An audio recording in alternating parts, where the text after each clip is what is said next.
प्रमोद जी बाजौर साहब और हमारी तहसील के तहसीलदार ओला साहब, दीपक जी एसीएम साहब और जयपुर से पधारे लीलाराम जी, कमलेश जी और सरपंच प्रतिनिधि, आप सभी की उपस्थिति से इस कार्यक्रम को चार चांद लगे हैं, इसमें तो कोई संदेह नहीं है। लेकिन दर्शक दीर्घा की अग्रिम पंक्ति से अंतिम पंक्ति तक बैठे सभी महानुभावों को मेरा प्रणाम। आपने इस कार्यक्रम में शारदा सदन के विद्यार्थियों को आमंत्रित किया, इसके लिए आप धन्यवाद के पात्र हैं। और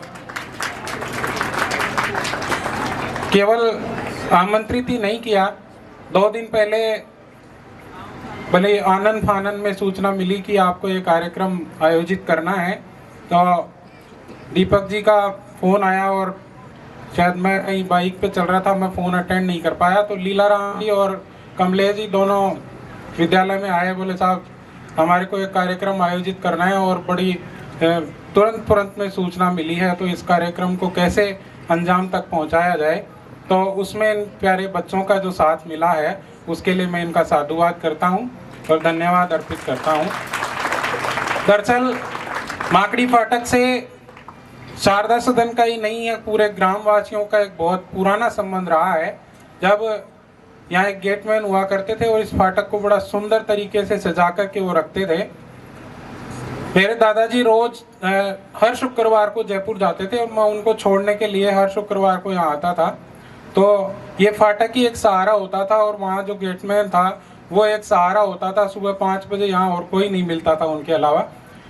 तो इस फाटक से मेरा आत्मीय संबंध रहा है। अब समय की ऐसी पराकाष्ठा है कि अब जो समय चल रहा है उसमें इसकी त्वरित गति से जो विकास हो रहा है वो तो रेलवे कर्मचारियों का और प्रधानमंत्री नरेंद्र जी मोदी का आभार है कि उन्होंने हमारी तरफ भी थोड़ा ध्यान आकर्षित किया है।